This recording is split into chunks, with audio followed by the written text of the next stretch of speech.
Welcome to Soccer Morning. Here's your host, Jason Davis. Good morning, everybody. Happy Tuesday. Welcome into Soccer Morning right here on backheel.com. Very happy to have you joining us today.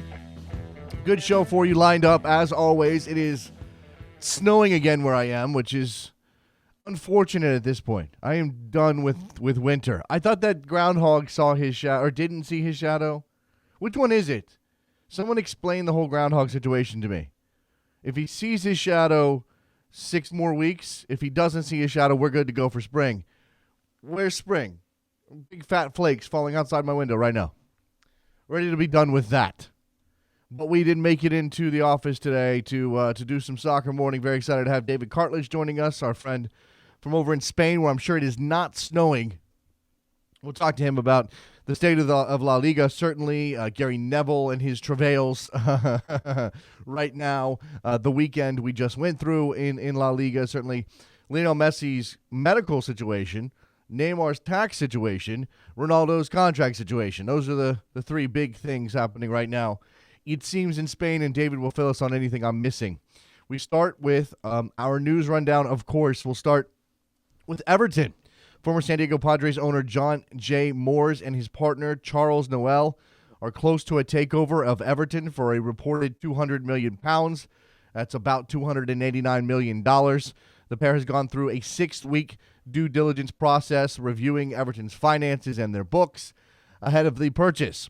Everton is looking to move forward on a stadium plan, but Chief Executive Robert Elstone says that plan is not necessarily dependent on the new investment. But, of course, you've long heard that Everton Football Club needed new money, that they needed someone to come in and put some cash into that club so they could start to compete on a higher level. Everton has been sort of hamstrung by financial constraints for a long time. The fans, the fans of Everton will tell you that that's the thing that's been holding them back. Although, of course, driving interest in the club has not been easy. Apparently now they are at a high tide with that situation, and now a couple of Americans looking to buy in. The union representing the players of the U.S. women's national team have filed a response to the suit filed by U.S. Soccer. U.S. Soccer is maintaining that a memorandum of understanding prevents the U.S. women from striking based on a CBA that expired in 2012. Obviously, U.S. Soccer is worried about the possibility of a canceled NWSL season because this CBA/memorandum of understanding applies to that season for the players who are in the national team program and for the Olympics, which is coming up this summer. The U.S. women are getting ready to qualify for that Olympic program here very shortly. Meanwhile, this is all swirling around them. The union, represented by famed antitrust lawyer Jeffrey Kessler, has refuted the claims of U.S. Soccer that they are entitled to an expedited hearing. U.S. Soccer is trying to rush this through. They want a judge to make a decision quickly. Kessler has issued some pretty scathing comments. Go back and read them or go find them if you have not seen them. He claims U.S. Soccer has misrepresented records meant to back up their case that a CBA remains in place between the two sides. I read through this at a website yesterday. There were clearly some attempts on U.S. Soccer's part to take some words out of context. The former lawyers for the union were quoted out of context. I don't know how normal that is in these processes. I don't know if that's something that we should expect to see regularly in these fights, but usually it's no holds barred, so I'm not necessarily going to hold U.S. Soccer and their lawyers up as some bastion of evil when it's more than likely that the union will lob their own grenades that are not necessarily of the of the best quality either. Lionel Messi is expected to play in Barcelona's Copa del Rey match against Valencia tomorrow, despite undergoing a procedure for kidney stones today. Messi was sidelined for those kidney stones during the Club World Cup back in December. Did not train on Monday because of them. Barcelona currently holds a 7-0 aggregate lead over Valencia in that cup tie. So you don't imagine that Messi's going to be needed much against Valencia after the 7-0 drubbing and that lead for Barcelona. In fact, there's really no reason for him to play at all. So I'm not sure why Barcelona is even worried about it at this point. The New England Revolution's latest EP signing, because they are just snake bit. Ivorian midfielder Xavier Kouassi has suffered a tear of his MCL and ACL in his right knee, set to miss at least 6 months, possibly up to 9 months. Kouassi was set to join the Revolution from FC Sion in Switzerland in July. He suffered the injury in Sunday's match against FC Zurich. FC Sion won that game, but Kouassi was carted off before halftime. This is bad news for the Revolution, and you have to wonder if there is going to be a knock-on effect for Jermaine Jones, who is currently in some sort of negotiation for a new contract with the club. He's called their offer a joke. They can't be too happy with him. He's 34 years old. There's lots of reasons why it's time to move on from Jermaine Jones, but if you have a player signed to your midfield who now is going to miss 9 months, maybe that gives Jermaine Jones some significant leverage to push the Revolution for a better deal. In 2016, the Revolution took a step back last year. They need help in the midfield if they're not going to bring back Jones. What do you do now with Kouassi injured and a knee injury that even if he does come back from it, 6 to 9 months recovery, getting back fit, he's essentially done for the season in terms of a quality player helping that team. The website Football Leaks has published a document indicating Manchester United goalkeeper David De Gea stood to make $97.1 million if his move from United to Real Madrid had gone through last summer. The deal fell through. Of course, you remember very famously when the paperwork was not done correctly. It pushed the process past the transfer deadline on the last day of the summer window. David De Gea was reportedly crying. La Liga was very upset. Real Madrid was very upset. Manchester United was very upset. They were lobbing accusations back and forth. Manchester United published something very weird to their website, if I remember correctly. It was like a acknowledgement that something had gone wrong, but trying to shift the blame to Real Madrid. Whatever. It didn't happen. A very interesting website, Football Leaks, by the way. If you have some time and you can stand the dryness of the documents, you should go through some of what they published.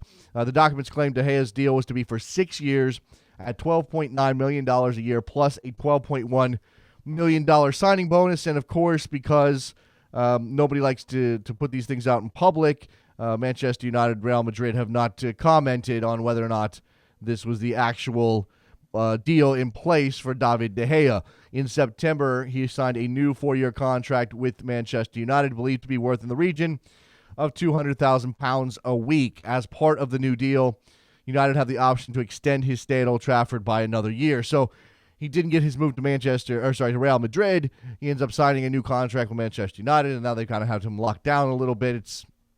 It's whatever. Don't cry for David De Gea. He's making a bunch of coin. Let's take a break. When we come back, David Cartage will join us. We'll talk some Spanish football with our good friend, David. Messi, Ronaldo, Neymar, Real Madrid, Barcelona, Valencia, Atletico Madrid. It's all there. Don't go anywhere. I'll be right back.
Welcome to Soccer Morning. Here's your host, Jason Davis. All right, we're back on Soccer Morning, joined now on the phone by our friend David Cartage, who covers Spanish football and does it brilliantly. David, how are you? I'm very well, thank you. Nice to be joining you again. It's nice to have you back. All right, let me start. There's a couple of things here. Obviously, lots happening in Spain at the moment. Lionel Messi's medical condition is probably a big headline right now. But let me start with Gary Neville and his time at Valencia so far. Obviously, getting waxed the way that they did by Barcelona doesn't put him in good stead. But at the same time, it was never going to be easy. How are things for Gary, and how has the response been so far? Yeah, I mean, to be honest and to be direct, and the Neville era has been a disaster, quite frankly. Okay. He hasn't won in the league. There's honestly, I keep getting asked, but there must be a positive. There must be something that he's brought to the table. And quite frankly, there's nothing coming through to be seen as a positive in terms of an individual playing better, in terms of training looking better, or anything like that. There's not really any positives, and I think that's a great concern at this moment. And I mean, the Betis defeat at the weekend was I think, I mean, there's been a lot of dark moments, but I think this was even a darker moment than getting hammered by Barcelona. Real Betis with a 1-0 win over Valencia, and what I mean is it. Do you believe it's maybe a communication problem? Do you think that he's not ready for this? Lack of experience, obviously, is something that we have to worry about with a guy who steps from the punditry chair onto the sideline, especially for a club in a league like La Liga. Or is it just a matter of the players not being good enough at Valencia right now? What is it? I think the players is most certainly good enough. At the start of the season, you looked at that squad and I think they could have invested better, absolutely, but I still think there was a good squad there to work with for any manager, whether it be Nuno Espirito Santo, who was sacked, or Gary Neville. But like you mentioned, I think the communication issue is so big. I mean, he's got translators working around him. He's been taking Spanish lessons, but Gary Neville doesn't speak any Spanish, and it's very hard to get your message across. And he's a very he's a tactically astute, emotional guy, and he's maybe not getting that across right now. His translators won't be able to get that across like he can directly to a player. Yeah, I've talked recently with people who have just as an example, Bob Bradley, the American coach, is now in France, and we had Jonathan Johnson on the show a couple weeks ago, and I was fascinated by that element of the managerial process for a foreign manager. How do you convey exactly what you want when everything has to be filtered through a translator? It leads us to the question of why Gary took this job in the first place.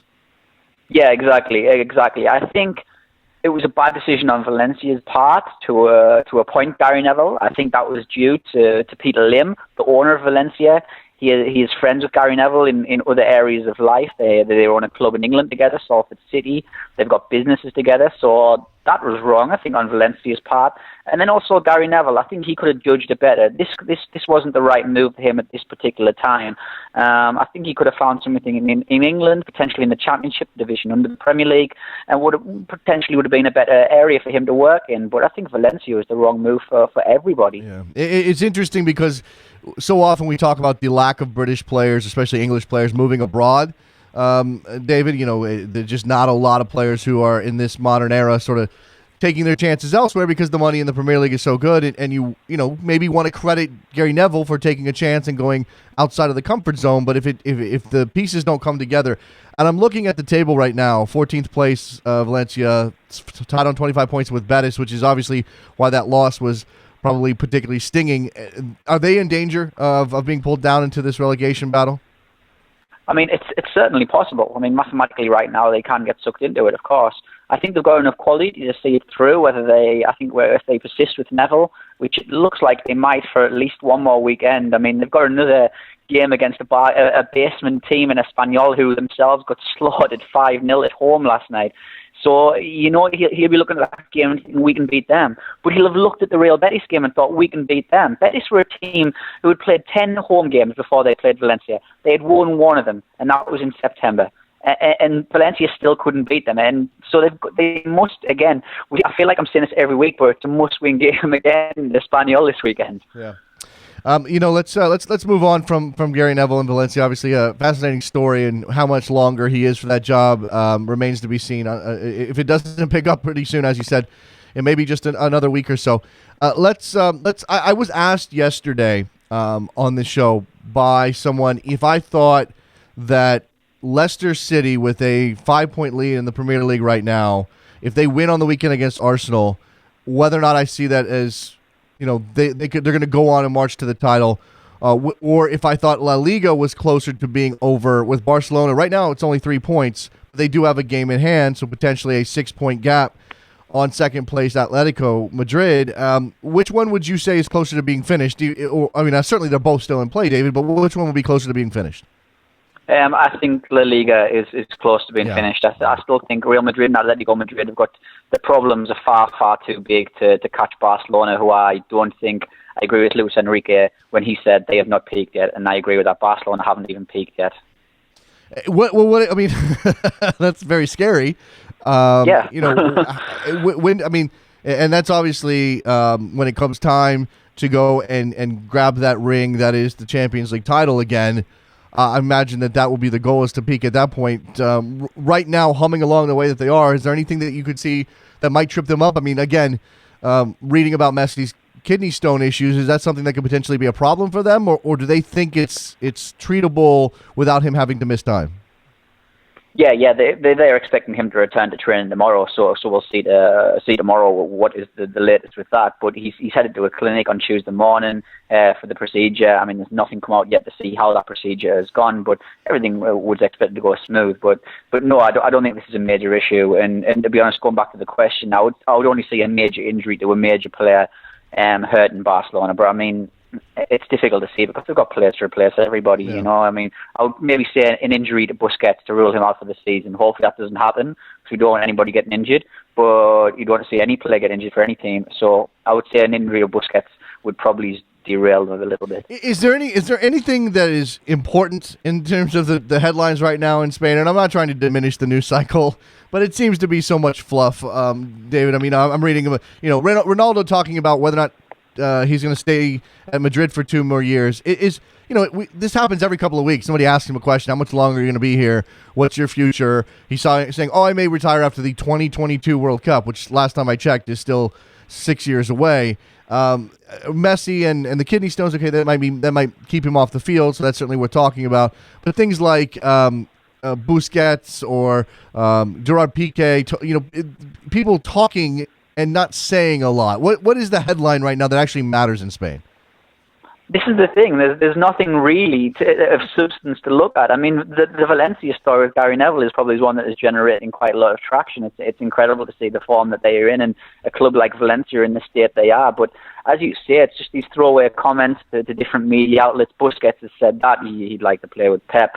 Ronaldo is on about his contract, saying he might go away. Capello is saying that Ronaldo has got 3 years left at the top.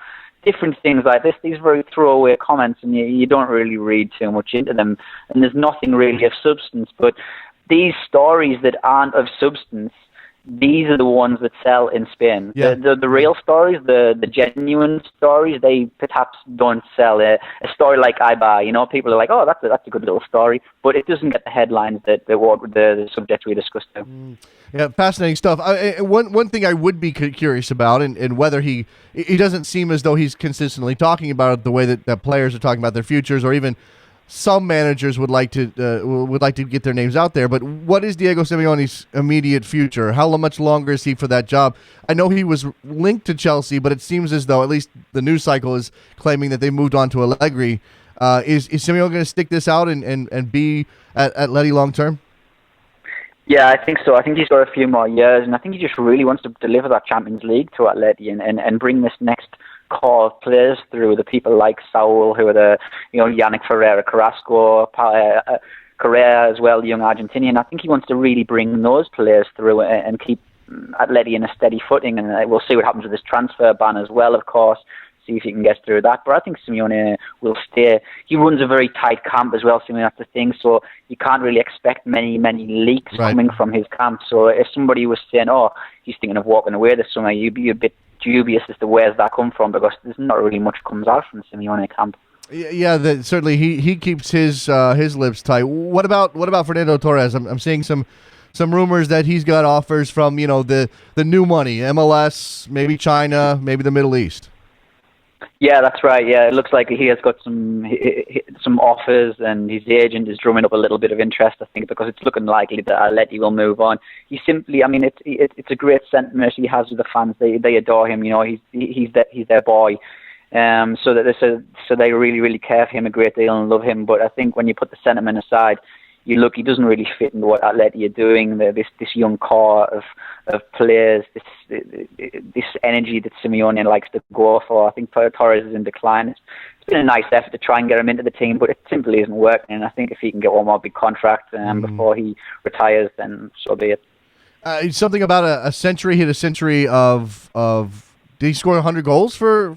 Yeah, he hit his 100 goals. Yeah, it had taken him some time. He'd been stuck on 99 for quite some time, and then he finally got it. But it came at a good time because they were trailing Iba, and Fernando Torres got an important goal, and the comeback was really on from that. And but it was the other Torres, funnily enough. I think the change of the game was young Oliver Torres, no relation to Fernando, but it was when he came on, the game really changed for Atleti. So there's Fernando Torres again. Perhaps a link to MLS. I mean, I'm sort of, again, that's one of those situations where I'm torn, David. He's a name player. He's certainly a talented player. He could probably score some goals in MLS, but it's a matter of how much he wants and how much they'd have to pay him to get him here. And at 30, he's not ancient, but at 31, how many years does he have left? And certainly you want a player who's committed. And I have no reason to think that Fernando Torres would join any club and not give it his all. But we've certainly seen, the way things went sour at Chelsea, that it can be really hard on him if he's not scoring goals. Yeah, emotionally, he's a very sensitive player. He's a lovely person as well. So if he was at your club, he's very polite. He makes time for everybody. So he's a really nice guy off the field. So, but then it does kind of affect him on the field as well. That if he's not scoring, his confidence goes, his touch goes, he starts making a few heavier touches, and it just doesn't really look good. But yeah, MLS is certainly an option for him, and somebody like Carlos Vela as well. There's lots of talk still of him going to MLS. Yeah, we've tracked that a little bit with our Mexican football correspondents, and Vela obviously sort of the same type of player as Torres in terms of his emotional state. A guy who has said, I'm not sure Torres has ever said this, but Vela has said, this is a job, this is a thing I do, this isn't my life, and that doesn't always fit in with football mad cultures, and I'm curious how that goes over in Spain. Yeah, I mean, he's played like that for quite some time, and I mean, last night he played very well for the first time he did in a long time. He scored a wonderful chip goal. He's one of Carlos Vela's trademark chips. And that was the first time he's played really well for a while, and he looks like a player who just, like you mentioned, his heart doesn't look into it, and it's a job for him. It's not something that he's enamored by. Somebody like Ander Herrera at Manchester United, he says he sometimes watches 10 or 12 games a week. Carlos Vela will probably play the game that he's actually meant to be in, and then never look at football again. It's just different strokes really for these players. Yeah, certainly a little Cantona in Carlos Vela there. Hopefully he doesn't do some of the other Cantona-like things. Okay, so we talked about certainly two of the big sides. We really haven't. Look, Barcelona for you is going to march to another title. Then it becomes a question of the Champions League. Obviously, you have the other Spanish representation in that tournament, and Real Madrid, after La Decima, would love to add one, even if they can't get the Premier League title. David, so what do you see out of? Oh, I may have lost David Cartage. I did not even notice I did that. All right. Well, we've lost David. The phone line dropped out.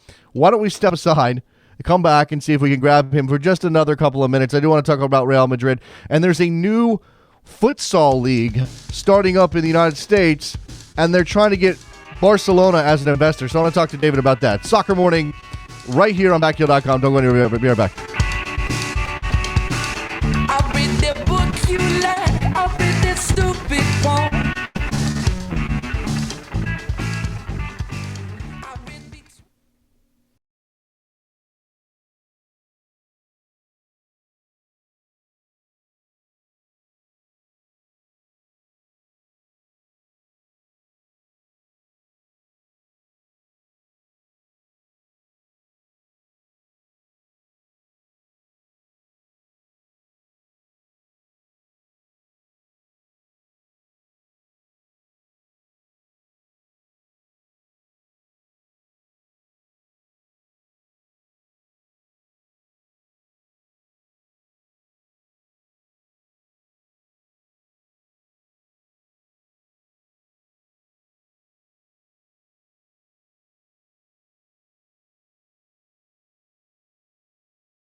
Back on.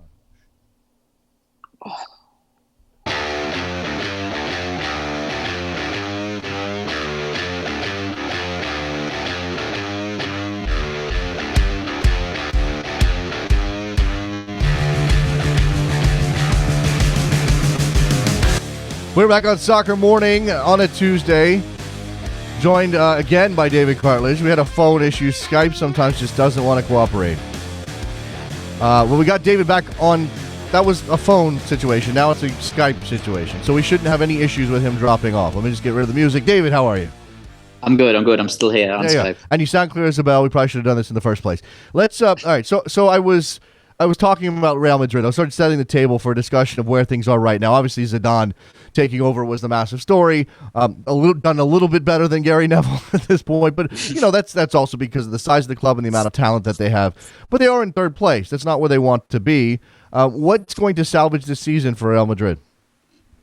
Yeah, I mean the big games what are coming up, I think, is when Zidane is going to be truly judged. He's got this Roma double header coming up. Roma are kind of turning a corner themselves as well with the new coach, so that's interesting one to watch. And at the end of February they've got a Madrid derby against Atleti as well. That one's going to be really interesting. And then I think in April is a key time as well because they play Barcelona. They have to go to Camp Nou. They play Eibar, and they have to play Sevilla as well. But they've got some winnable games certainly before then.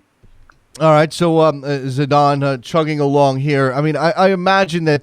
Look, again, it's Real Madrid. They want to win everything they can possibly win. You don't give up on a season if you're that club. But I imagine there's going to be a lot of talk about how things are going to change under Zidane once he has a chance to look at the side in the closed season. Get things ready, build the team up towards 2016-17. How are things going to change? I mean, is there any notion at all? I mean, he's had to hit the ground running so quickly. I don't know that we have a grasp on that yet. Yeah, I mean, he has. I mean, the fixtures have been very, very kind to him. I think when he came into this job, he looked at the games what had coming up, and he would have been really enthused by that. I think he had a nice run of games to get into the mode in Real Madrid and settle in with the players, get some routine wins under the belt, no disrespect to any other team. So that's worked out well. And then I think in the summer is going to be decisions to be made. Obviously, the Ronaldo-Bale decision. They're going to have to see what's going to happen with Cristiano Ronaldo or Gareth Bale, see if both stay, if one of them goes. I think he's got a problem maybe with James Rodriguez as well, who's still just a little bit unsettled at the moment. He doesn't look too comfortable. I thought he was fat. So he's going to have to judge all these things. I thought James was fat these days. I thought that was the problem. Yeah, apparently, yeah, fat, and he goes out a lot to nightclubs. Apparently so. Well, I mean, look, obviously, when a player puts themselves in a position to be criticized because their play isn't up to the standards that the fans expect, and certainly that the price tag that was on them imagines that they'll be, it's sort of on them. But at the same time, I imagine that for a player like James, for anybody in that Real Madrid team, the crucible is part of the problem. I mean, clearly it takes a manager and maybe a staff to sort of protect these players, or in some cases, I mean, this has been true for a while now, David. Ronaldo has drawn so much of the attention that it maybe made it easier for everybody else in that side. That doesn't seem to be the case anymore. Yeah, and I mean, it's funny, when the James Rodriguez stories came out, one of the criticisms was that he follows Cristiano Ronaldo around everywhere, in the sense that he looks up to him and he'll go out with him for lunch, for nights out, parties, things like that. And James really looks up to Cristiano and he likes to be part of his gang. And that's been a criticism as well. And that rolls onto Cristiano Ronaldo, that there's just a little bit more criticism of Cristiano creeping in now as well, with his game not being as peak as it once was. There's a room for criticism, I think, for Cristiano. All right, let's move on to something that's happening here, David. A lot of people on Twitter are sending me a link to a story, and I'm not sure that you know anything about this, but I want to ask you from a bigger picture perspective about investment. It looks like the owner of the Dallas Mavericks, Mark Cuban, obviously a very famous NBA owner, is part of a new North American futsal league, and that Barcelona is also involved in this. At least that's the source. That's what the sourcing is saying here. Maybe even some other foreign ownerships, including Mikhail Prokhorov, who owns the the Brooklyn Nets. Barcelona investing in something like this, I imagine, isn't completely out of character. I imagine it's part of their program. How does buying a futsal team in the United States fit in with Barcelona's grander plan?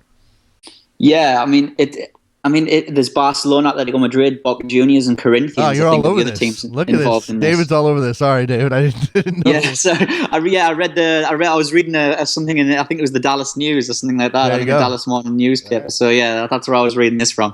So yeah, I try to keep on top of things like this. Yeah, it's just to get the brand out there, get the Barcelona name out there in the United States. It's such a big market they want to attack. And putting a futsal team out there links onto their other little projects they have, because obviously Barcelona have a basketball team, Yep. things like this. Yep. How does futsal do in Spain? Yeah, it's popular, and there's some very good players. It goes down well. It's not immensely popular, but it is. It's popular, and a lot of people play as well. And yeah, it's got quite a bit of respect in Spain. I think that for Americans, what they need to realize or recognize or be aware of is that futsal is the FIFA approved indoor version of the sport that does not. It's not indoor soccer. Indoor soccer is an American creation that involves the boards for the most part of the major difference that I can tell. Futsal, obviously a more open game, but certainly in an indoor environment. I don't know the field size. I don't know how big the pitch is, David. Yeah, I mean, I'm not too sure exactly either, but I do know a lot of good players have started out when they were children in futsal environments. To name one, Neymar. Yeah, He played a lot of futsal, and he puts that down to the way he plays now. He learned a lot of things in futsal to bring to this game on a bigger field. His close control, working in smaller spaces when there's several players around him, how to get out of these tight situations. So it helps a lot there. So that's something as well. Look, I think this is probably the price point on getting invested is relatively low. You're talking about you don't have to go and build any sort of venues for this. There's plenty of indoor arenas in the United States that can host these teams. 2 teams in New York is the report, I believe. Again, Cuban being involved, I think, is more about if Cuban's involved, he sees growth there. I think that's probably a positive sign. And futsal is something that I constantly hear people tell me, David, that the United States needs to do more of. So, at the very least, we should be encouraged that this could be something good for American soccer, but also for the growth of a different version of the sport that certainly has a lot of benefits for players. Yeah, definitely. I mean, especially from the American soccer point of view. I mean, some of the best Brazilian players, they start off in futsal, like we said about Neymar, and you improve your technical qualities. I know in the States you've got a lot of fantastic athletes, great physical players, but technically, this is something that could help younger players, most certainly, coming through. David Cartage covering Spanish football and does it for a number of outlets, including beIN Sport. You can follow him on Twitter at David JACA. David, appreciate you holding through the technical issue there, and good to talk to you. We'll have you back soon. Great. I look forward to it, man. There goes David Cartage. Great stuff from him as always. Love that chat. We will be back. We'll open up the phone lines. We'll talk to you on a Tuesday, Soccer Morning on backheel.com.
Welcome to Soccer Morning. Here's your host, Jason Davis. All right, we're back on Soccer Morning on a Tuesday. Thank you to David Cartage for jumping on.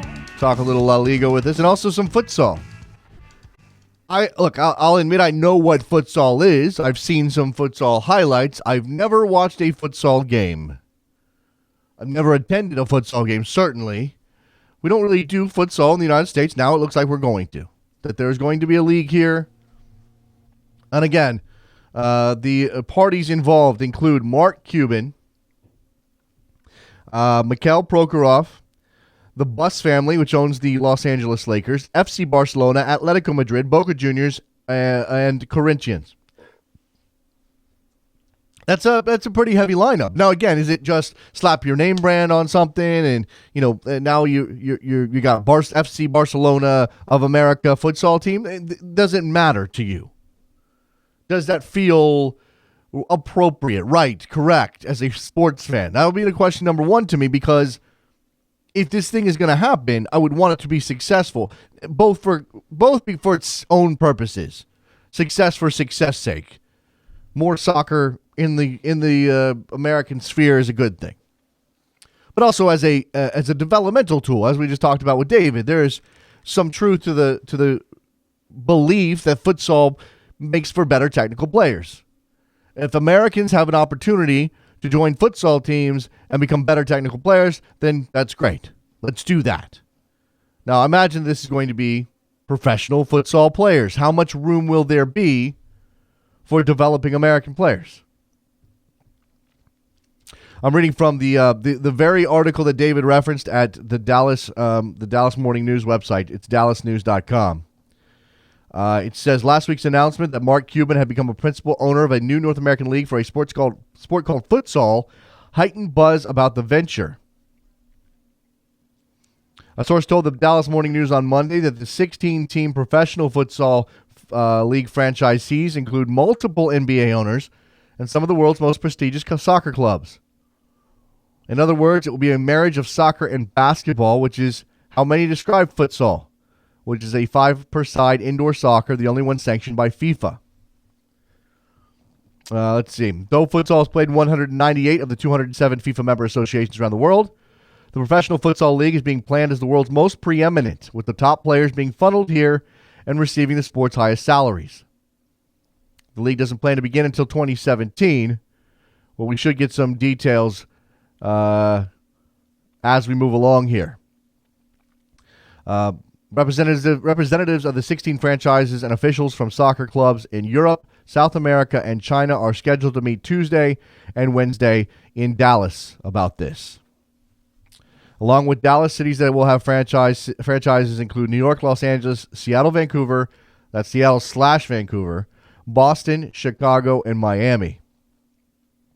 Let's see. New York will have 2 teams, one owned outright by FC Barcelona, the other by Prokhorov.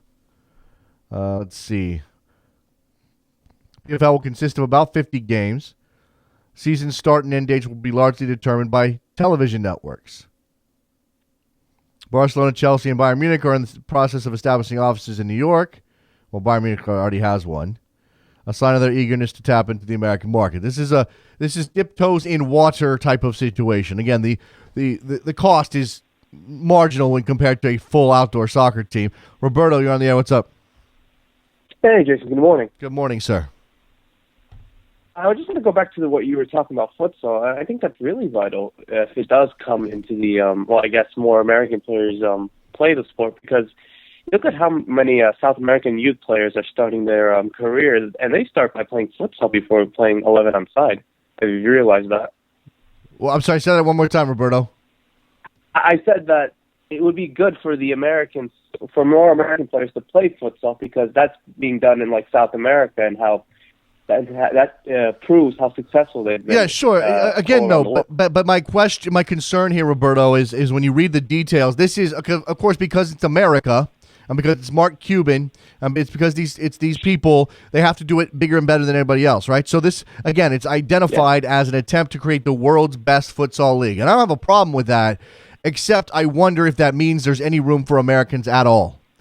It's sort of the way the NASL came to be when when Warner Communications jumped on board and bought the Cosmos, and there was a real push to start to suck up some of the world's best talent. Before the Bosman rule had come into effect, and you had to sign players who were on free contracts or had managed to get out of their contracts, or there was a limited number of players who could find a way out of their countries at the time, and it allowed the NASL to put together a collections of talent from a European perspective, a South American perspective, that nobody had really seen before. Nowadays, that's everybody. That's Manchester United and Real Madrid and Barcelona and PSG. So when you talk about this futsal league, they're going to go and do that same sort of idea, obviously on a much lower level. I don't expect it to be fraught with financial issues with some of these names that are involved, but that does mean that, like the NASL, there might not be a lot of room for American players. No, I understand. I'm just sticking to my two questions about that league. I was just watching Luis Enrique's press conference, and he brought up a funny quote. I wanted to mention it to you. Obviously, they won the first leg 7-0 to Valencia, and just speaking prior to that game, he said that it won't be an easy game. Okay, yeah, and. No, that's it. That's it. Look, Luis Enrique strikes me as the kind of guy who's not. I mean, what is he supposed to say, right? I mean, is he supposed to say, "Yeah, we're going to destroy them. This isn't going to be a contest. We probably won't even break a sweat. Let's see if we can get Neymar 4." I mean, is he going to say that? I don't know, but I didn't expect him to say it won't be an easy game. Okay, so what you'd rather him sort of just because what we've got there obviously is a guy who's been trained by his family, by his upbringing, to be polite, and even when he knows it's not going to be much of a challenge for his incredibly talented team, he says the right thing, which is, every game is tough, every game is difficult, you never know what the opponent's going to throw at you, and you know what, sometimes, one day someone's going to beat Barcelona 1-0, and Luis Enrique can go, see, look, I told you, look at what Ibar did to us, or whoever, Yeah, anything can happen. And just my second question, and it's about I don't know if you saw the article on ESPN regarding Sergio Busquets and his interest, well, not his interest, but how Pep Guardiola could possibly take him away from Barcelona. Yeah. Go ahead. Sorry. Your thoughts on that? Well, I mean, your thoughts on that? He's incredibly important to Barcelona, right? I'm looking at my Twitter feed, and not too long ago, 442 or somebody was posing the question as to whether or not Sergio Busquets is the best midfielder in the world right now. And he is. Yeah, you can make that argument, right? That's a pretty, whether or not how you value different midfield roles may impact how you rate Sergio Busquets in relation to some other midfielders. But if we're talking about a guy who is crucial to his team and does his job better than anybody else, he's probably up there. I don't know if Pep's going to be able to entice him to City, really? Do you think Busquets is the kind of guy who says, see you later, Barcelona, I'm good, I'm going to go play at Manchester? I kind of hope not. I kind of hope he's that guy who doesn't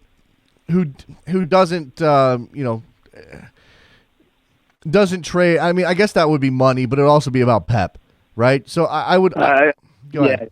Yeah. Because, I mean, he's been... No, I see him as a one-club player. Yeah, honestly. That's what I want. That's what I would want him to be. And I recognize, Roberto, that we don't live in an era anymore when one-club players are really even possible, much less likely. So when there's a chance for a player to be a one-club player, and, at some point, Sergio Busquets, in 5 years maybe, isn't going to be good enough for Barcelona anymore, and he'll have to make a decision. But he's 27. It's not time to make that decision yet. Yeah, of course. But when you look at a player who is aging, like Iniesta, I don't want to say aging, but Messi getting on that type of level. But those are two players that are capable of staying at that club for the rest of their careers.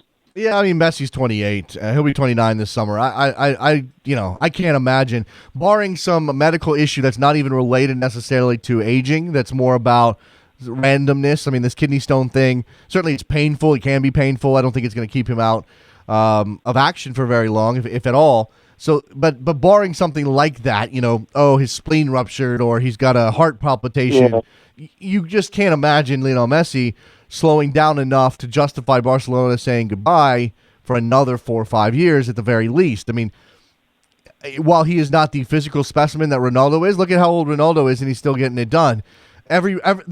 While it may be a different situation at Real Madrid because of the intensity of the spotlight there, and when you have set your bar so high, if you come in underneath it, people are going to question whether or not you're dipping. Ronaldo is still going to be wanted by every other club in the world other than Real Madrid if they decide they're done with him, and clearly they're not. So I think Barcelona and Messi are going to be in the same boat. Neymar is incredibly young. Suarez is going to be the guy that leaves eventually, and they are going to be fine leaning on the same talent that they have now for the foreseeable future. Absolutely, and you could see that from their academy. Yeah, absolutely.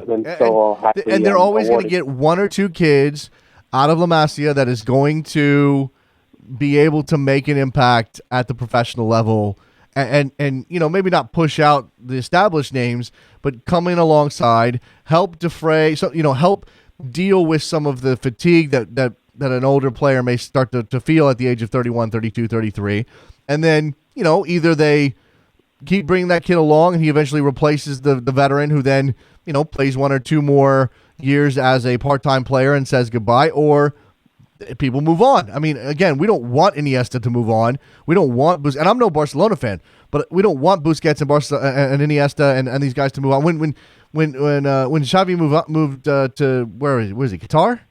Xavi's in Qatar, right? Qatar. I mean, that's weird to me. Like, I don't like it at all. It doesn't feel right. When you're at a club for a long time and then you leave a certain club to go to another one at the twilight of their career, it just seems weird. Yeah. I mean, and look, they get, he gets to make his own decisions. Xavi got to make his own decision at the age of 36 to go and be an ambassador and chase the cash and coach and whatever he's doing, and good for him. And he's won everything, under the sun. He's won everything that he could possibly hope to win. It's not about that anymore, and he probably doesn't want to be relegated to the bench and have these guys, whether or not they are egotists, they are certainly attracted to the attention, and they become dependent on the attention. And when you say to Xavi Hernandez, we're going to go talk to everybody else before we talk to you, even though you're an all-time great, then maybe it's time to say, all right, that's enough, I'm out of here. And you don't want to be a burden either. I think that's probably part of it. For me, going back to what you said about Messi, I think if he does leave, he's going to Argentina. I think that's the only place that he's going to go to. That's such a weird. I mean, I don't know enough about what he's talked about, but when you look at that situation, Roberto, and the possibility he could do that, I mean, I get Tevez doing it. Okay, Tevez became a professional. He evolved into the player he is in Argentina. That's not what happened with Messi. So when Messi goes back, is he going to?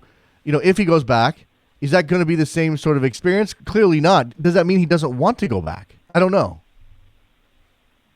Yeah, it's only going to be a matter of time. But let's just appreciate what we have now and wait until then. Yeah, what's going to be interesting is when Messi starts to get to, again, 5 years, when he's 30, 31, 32, maybe his goals start to fall off a bit. Maybe there is somebody else coming through at Barcelona that starts to grab a little bit of the spotlight and takes on the goal burden, especially if they feel as though they're not keeping up with Real Madrid and the rest of Europe.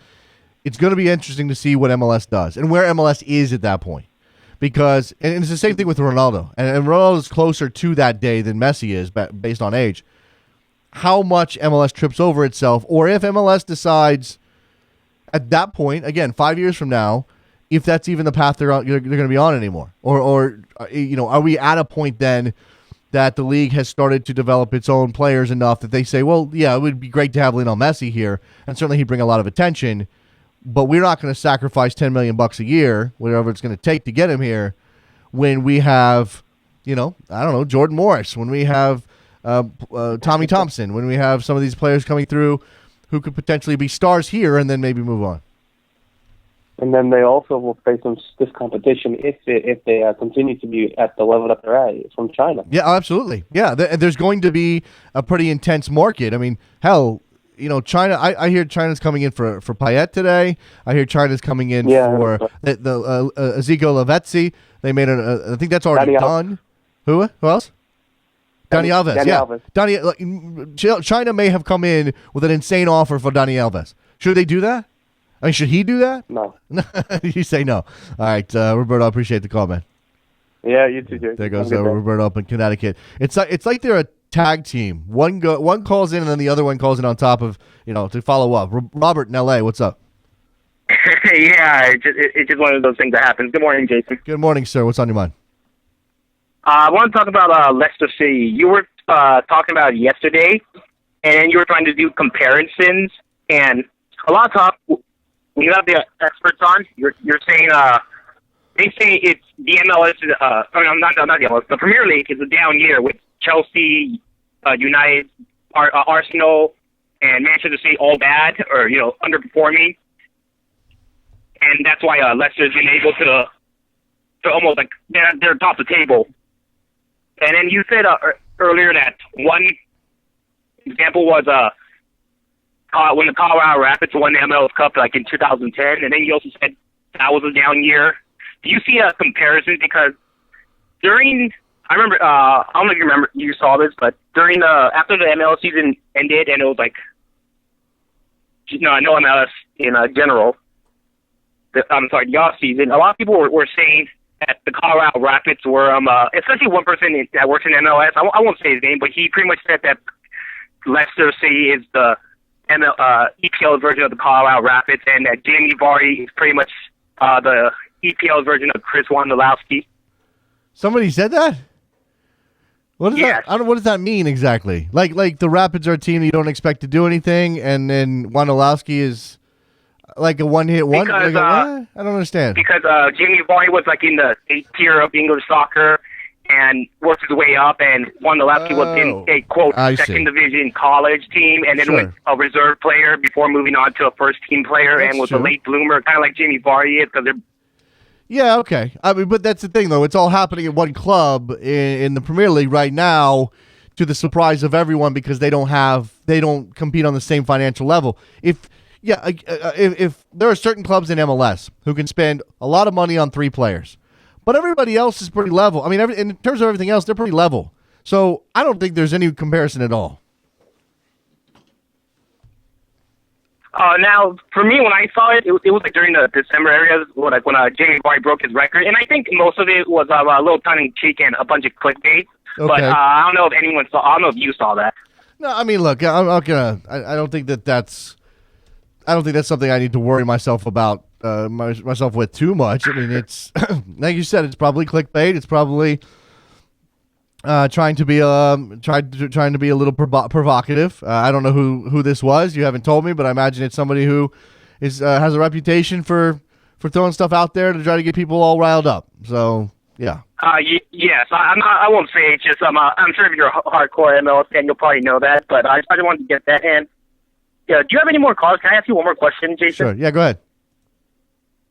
You were talking earlier with your guest about the foosball, and I don't know if you know this. There's in Spain. There's a basketball league, and there's a Barcelona, and they pretty much look like the football team with the red and white stripes. Yeah, I was just wondering if the rest of the world played high-level basketball and high-level NFL football, like American football, do you think Americans will be able to keep track of it? Like, when you keep track of Spain, Mexico, England, Germany. Yeah. If there is NFL all around the world, I knew there used to be like 20 years ago. There's NFL Europe.